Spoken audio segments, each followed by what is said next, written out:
Doctor Shafiqur Rahman বললেন, ষড়যন্ত্র করে অথবা ইঞ্জিনিয়ারিং করে 11 দলের ঐক্য জোটকে হারিয়ে দিয়ে বিএনপি সরকার গঠন করেছেন, সেটাকে আমরা মেনে নিলাম। তার পরবর্তীতে কি বলেছেন ডক্টর শফিকুর রহমান, সেটা নিজের চোখে শুনে নিন। ষড়যন্ত্র করে 11 দলকে হারানো হয়েছে,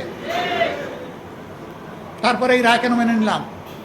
17.5 বছর পরে এই নির্বাচন নিয়ে ষড়যন্ত্রের ফসল হিসাবে যদি আমরা সেদিন রিভোল্ট করতাম, এই নির্বাচনের ফলাফল প্রত্যাখ্যান করতাম, তাহলে ডক্টর শফিকুর রহমান এটাই বোঝাতে চেলেন যে 11 দলকে ষড়যন্ত্র করে অথবা ইঞ্জিনিয়ারিং করে হারিয়ে দিয়েছে, সেটা ডক্টর শফিকুর রহমান মেনে নিয়েছেন।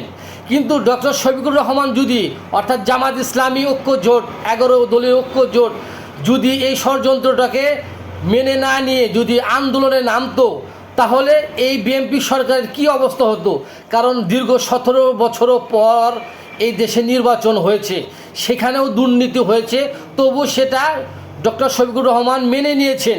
কিন্তু এই ডক্টর শফিকুর রহমান এখন জনগণকে বোঝাতে চাচ্ছেন যে বর্তমানে বিএনপি সরকার যেভাবে দেশটা চালাইতেছেন, যেভাবে দেশের পরিস্থিতি হয়েছে, এটা ডক্টর শফিকুর রহমান আর মেনে নিতে পারছেন না। কারণ তাকে ষড়যন্ত্র করে হেরে দিয়েছেন, 11 দলকে হারিয়ে দিয়েছেন, সেটা মেনে নিয়েছেন। কিন্তু সাধারণ জনগণের যে বর্তমানে দেশের পরিস্থিতি এত খারাপ করেছেন, সেটা শফিকুর রহমান আর মেনে নিতে পারছেন না। যার কারণে এতদিন পর এসে ডক্টর শফিকুর রহমান বললেন যে আমাদেরকে ইঞ্জিনিয়ার করে হেরে দিয়েছেন, সেটা আমরা মেনে নিয়েছি, কিন্তু আমরা যদি এখন মাঠে নামি তাহলে দেশের পরিস্থিতি এখন কেমন হবে?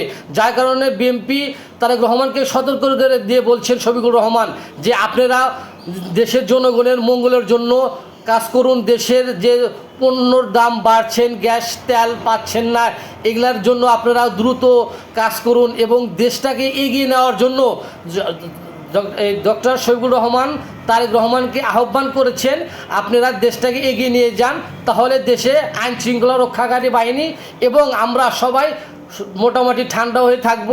আর যদি দেশের উন্নত না করেন, আর যদি জনগণের কথা মেনে না চলেন, জনগণের দিকে না তাকান, তাহলে হয়তো বা অচিরেই বাংলাদেশে আবারও 11 দলীয় জোট বাংলাদেশে আবারও আন্দোলন শুরু করবেন।